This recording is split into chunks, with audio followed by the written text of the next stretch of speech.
Hey everyone, it's Carissa at Sprinkled with Glitter. Thanks for joining me today.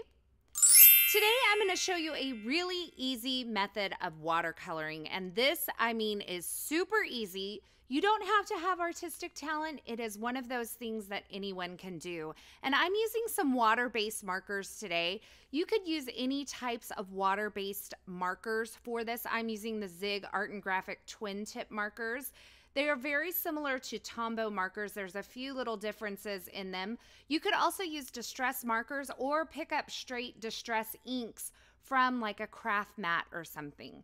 And I'm featuring a couple of stamp sets from WPlus9 today. The first up is this Citrus Background Builder stamp set. And I'm just inking up this large image. It has a bunch of citrus images. Now, depending on the color that you use, these could be limes or lemons or even grapefruit or something like that.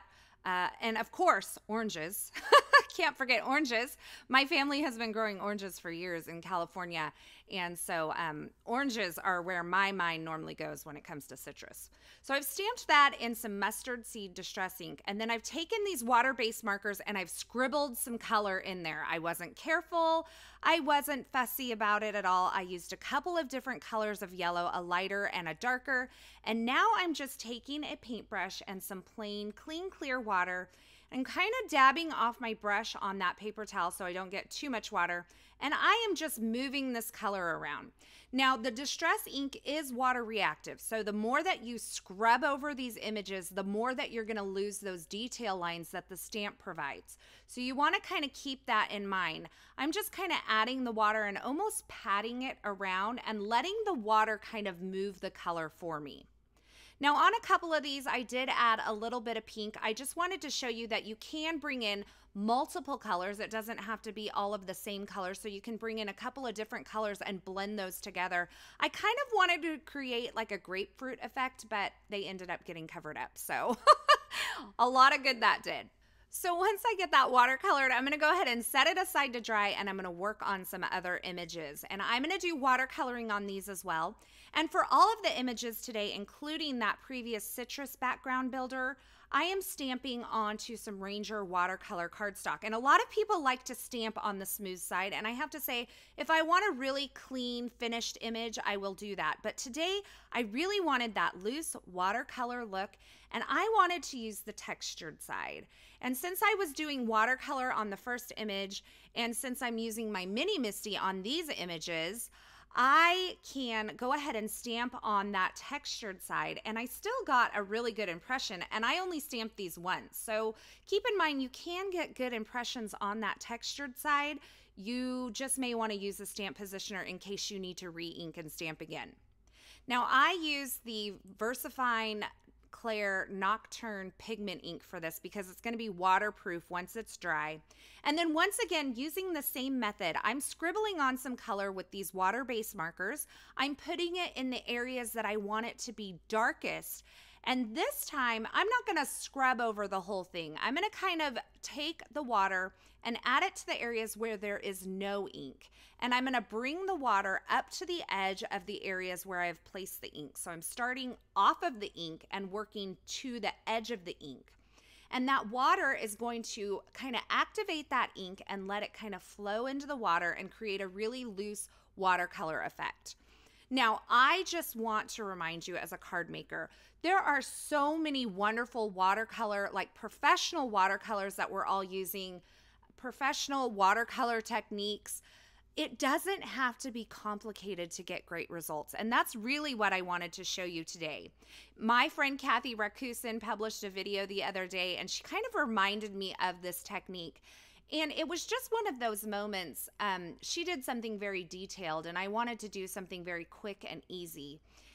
And really, while I was watching her videos, it was one of those moments where I was like, why do we always feel as crafters that to do something beautiful or to get this wonderful end result, we have to have a ton of time, we have to have the professional grade products, and it has to be really complicated.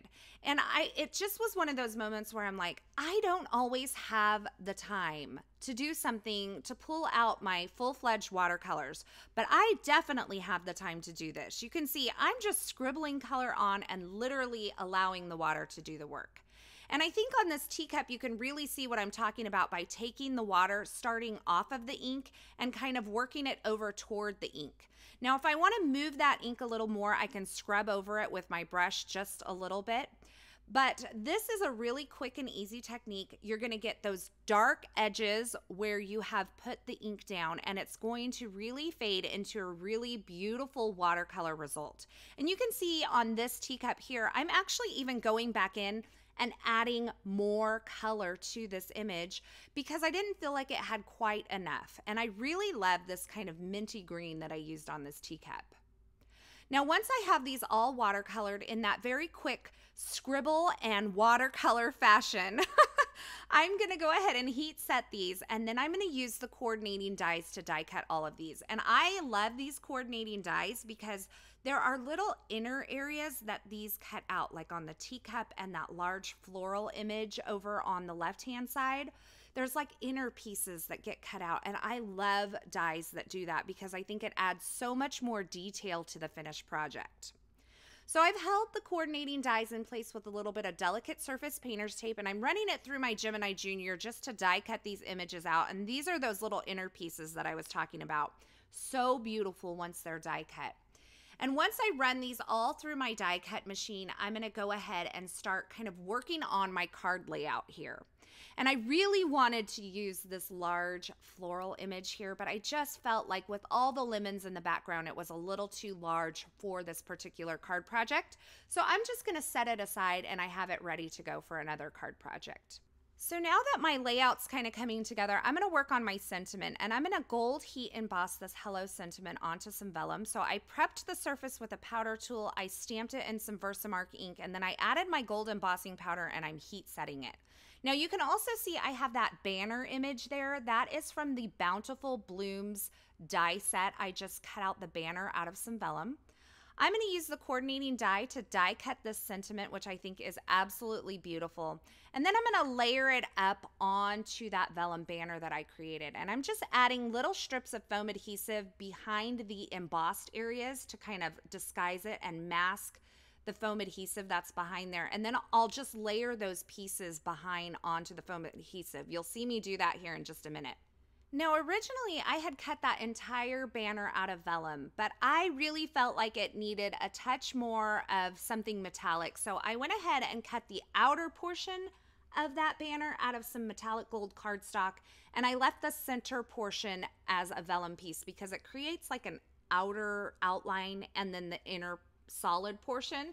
So I changed that outer portion to metallic gold, and I just thought that it just helped set it off a little bit more. Then I added a little bit more foam adhesive behind this entire grouping, and I am going to adhere it onto my card front. And that embossing really just gives me the opportunity to add some dimension to this and be able to hide all of that foam adhesive behind it. So before I adhere my teacup onto my card project, I wanted to add a little tea bag kind of coming out of it. So I am taking my craft knife and I'm just running it along the edge of that teacup there, and I'm running some gold and natural colored twine through that little slit and letting it hang out the front side of my die cut. This is going to give me a little place to attach kind of the little tab on the end of a tea bag, and I'm just going to create that myself. I'm going to cut a little piece of white cardstock, and I'm going to write "Get Well Soon" on it. And I'm just using a gel pen. You could get a little bit fancier with this. You could print it out on your computer if you wanted. But quite honestly, I was all about keeping it simple today. And so while I don't often put my handwriting on the front of the card, this is one of those instances where I was like, I just want to get this done. And I think adding that little bit of your own handwriting on the front of the card really makes it personal. So I'm adding this to the string using my tiny attacher. I held it kind of onto the string using a little pair of tweezers so I could get my fingers out of the way, because I was really finding that my fingers were getting in the way as I was trying to attach it. And the staples that I have in my tiny attacher are gold right now. I created those myself by just kind of painting over a stack of those staples with some gold paint. And I think that adds a really fun metallic touch to it as well. So now that I have everything kind of on my card front, I decided I needed a little more lemon. Everybody needs a little more lemon when they're sick, right? Around here, we have been really sick. I actually, so far, knock on wood, I have escaped it. My husband has had the flu. We had some house guests that had the flu. And let me just tell you, there are not enough get well cards in the world to send to all these people. There are a lot of people who got sick, but I just wanted to add that other lemon. So I quickly stamped it, watercolored it, fussy cut it out, and then I added those pieces to my card front. That one at the top, I actually cut a little slit in and kind of draped it over the top of the cup into that slit that I had created for the tea bag. So I think that's really fun. And the other one I added down near the bottom near that floral cluster. Now to add a few little finishing touches, I did add some tonic aqua shimmer pen to the little lemon halves that I created, and also that floral cluster that's there on the bottom. And that just gives it a little sparkle and shine, because you know me, I gotta have my sparkle and I gotta have my shine. And I finished off the card with just a few sparkling clear sequins as well. So there you have it, a really quick and easy way to get really great watercolor results using just some water-based markers and a little bit of water. It's like scribble, water, and go. Not every watercolor technique has to be super complicated or time-consuming, and I think this card is the perfect evidence of that, and I love the way that it turned out.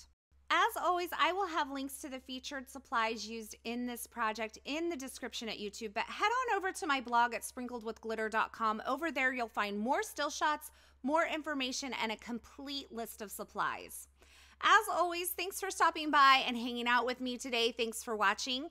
If you enjoyed this video, be sure to give it a thumbs up, and don't forget to subscribe and turn on the notifications for my YouTube channel so you don't miss any of my paper crafting and card making video tutorials. I'm so glad you stopped by today.